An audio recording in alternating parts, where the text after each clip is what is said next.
Bismillahirrahmanirrahim. Assalamualaikum dan selamat sejahtera diucapkan kepada pelajar. Selamat datang ke program e-Belajar Sains Tingkatan 4 dalam bab 4 Teknologi Hijau dalam Melestarikan Alam. Bersama guru anda, saya Cikgu Junaina binti Osman dari SMK Tinggi Perempuan Melaka akan bersama-sama anda di dalam bab 4 yang bertajuk Teknologi Hijau dalam Melestarikan Alam di bawah standard kandungan 4.2 Sektor Tenaga. Baik pelajar, mari kita lihat dulu apakah standard pembelajaran di bawah Sektor Tenaga. Terdapat 3 standard pembelajaran. Yang pertama, memerihalkan isu sosio-saintifik. Yang kedua, menerangkan isu sosio-saintifik dalam sektor tenaga. Yang ketiga, mewajarkan aplikasi teknologi hijau dalam menangani isu sosio-saintifik sektor tenaga. Okey, sebelum kita mengetahui apakah dia sektor tenaga, mari kita lihat apakah konsep teknologi hijau yang sebenar. Teknologi hijau ialah pembangunan dan aplikasi produk, peralatan serta sistem untuk memelihara alam sekitar dan alam semula jadi serta meminimumkan atau mengurangkan kesan negatif daripada aktiviti manusia. Seterusnya, mari kita lihat apakah hubung kait kecekapan tenaga dengan teknologi hijau. Dasar teknologi hijau kebangsaan telah dilancarkan pada bulan Julai tahun 2009. Di mana dasar ini menerapkan 4 faktor utama. Yang pertama, faktor tenaga. Ia mempromosikan kecekapan tenaga dan mencari ketidakbergantungan tenaga. Faktor yang kedua adalah alam sekitar. Meminimumkan kesan negatif dan memelihara alam sekitar. Faktor yang ketiga adalah ekonomi. Ia menambah ekonomi negara melalui penggunaan teknologi.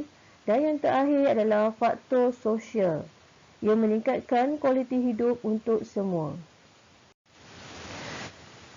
Sudah pasti pelajar pernah dengar perkataan kecekapan tenaga. Mari kita lihat apakah maksud kecekapan tenaga.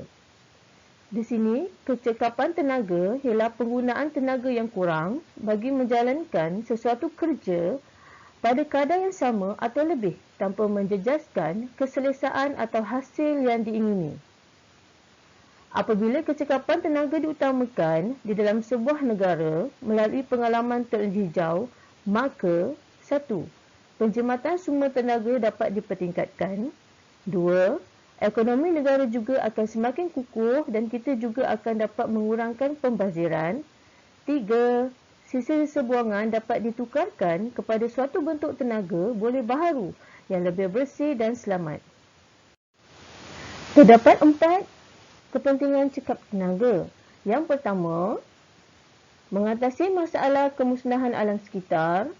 Yang kedua, mengurangkan pengeluaran karbon. Yang ketiga, meningkatkan tahap kesihatan dan kehidupan manusia. Dan yang keempat, menjimatkan penggunaan sumber asli negara dengan menggunakan sumber tenaga boleh baharu. Setelah kita mengetahui apakah dia teknologi hijau dan kecekapan tenaga, mari kita lihat apakah dia pula sektor tenaga.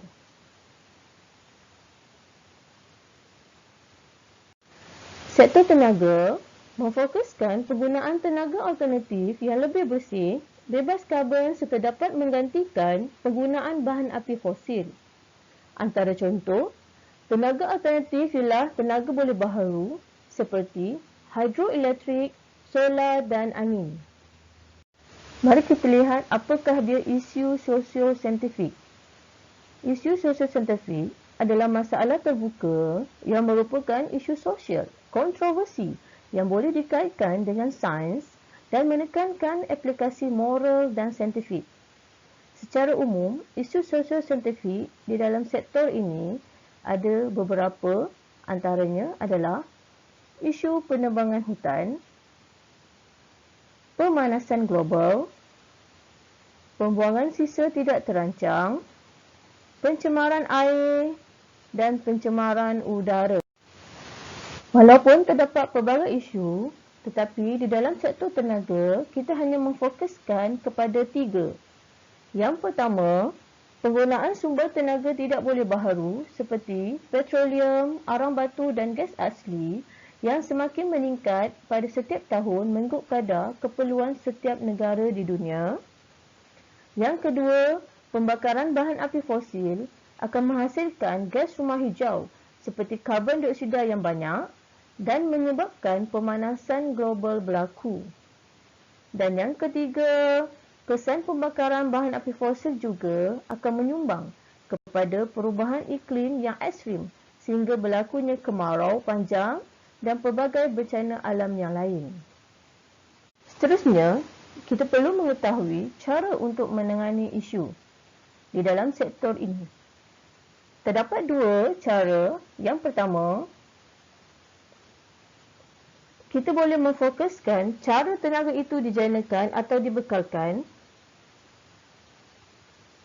Cara yang kedua pula, kita boleh memfokuskan kecekapan penggunaan dan agihan tenaga yang dihasilkan. Seterusnya, mari kita lihat apakah aplikasi teknologi hijau dalam menangani isu sosio-saintifik sektor tenaga berdasarkan 2 cara yang telah kita pelajari tadi. Pelajar semua telah mengetahui bahawa bahan api fosil yang digunakan di dalam penjanaan tenaga mudah kehabisan.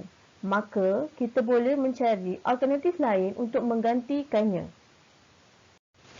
Antara tenaga alternatif lain yang boleh kita guna adalah yang pertama, sumber tenaga angin. Sumber tenaga angin merupakan tenaga bersih yang boleh menggantikan penggunaan bahan api fosil pada masa hadapan.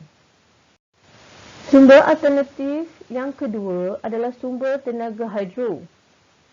Sumber tenaga hidro merupakan sumber tenaga boleh baharu yang kini menjadi antara sumber tenaga utama dunia untuk penjanaan tenaga elektrik. Malaysia tidak ketinggalan, kita menggunakan sumber tenaga hidro ini untuk mendapatkan sumber tenaga elektrik. Tenaga alternatif yang ketiga adalah sumber tenaga solar. Sumber tenaga solar juga merupakan antara sumber tenaga boleh baharu yang berpotensi dibangunkan memandangkan Malaysia menerima cahaya matahari yang mencukupi sepanjang tahun. Cuma, sumber tenaga ini menggunakan kos yang lebih besar dalam pembinaannya. Sumber tenaga yang terakhir adalah sumber tenaga geoterma. Sumber tenaga geoterma juga menjadi tenaga alternatif yang sesuai menggantikan penggunaan bahan api fosil. Namun, hanya faktor geografi yang sesuai menjadi keutamaan sumber ini.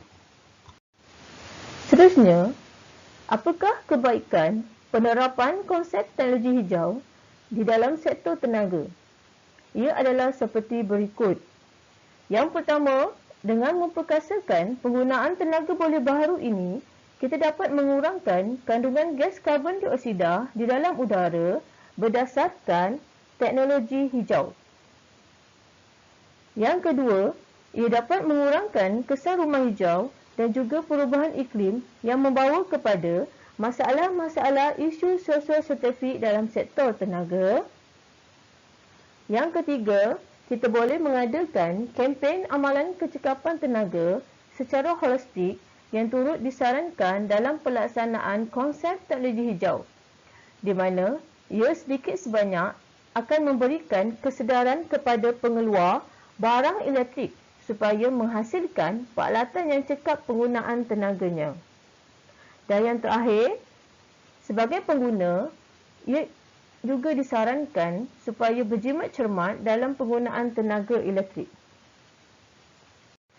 Okey pelajar, sekarang tibalah masa untuk kita refleksi apa yang telah kita pelajari di dalam 4.2 sektor tenaga.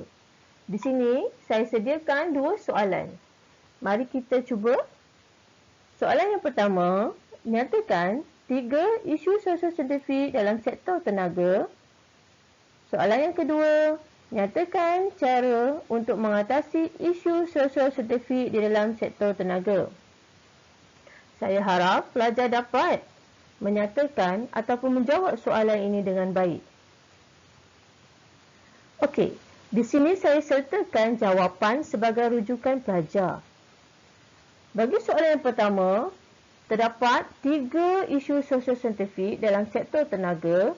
Jawapan yang pertama adalah penggunaan sumber tenaga tidak boleh baharu. Jawapan yang kedua, pembakaran menghasilkan gas rumah hijau. Dan jawapan yang ketiga adalah perubahan iklim yang ekstrim. Manakala, jawapan soalan yang kedua pula, terdapat 2 cara untuk mengatasi isu sosio-saintifik di dalam sektor tenaga. Jawapan yang pertama, cara tenaga itu dijana atau dibekalkan. Manakala jawapan yang kedua, kecekapan penggunaan dan agihan tenaga yang dihasilkan. Terima kasih pelajar kerana mencuba untuk refleksi kali ini. Alhamdulillah, kita telah selesai mempelajari standard kandungan 5.2 sektor tenaga. Terima kasih diucapkan kepada Jabatan Pendidikan Negeri Melaka, Majlis Guru Cemerlang Melaka, guru-guru sains Negeri Melaka. Semoga kita dapat memanfaatkan ilmu ini dengan sebaiknya. InsyaAllah. Terima kasih.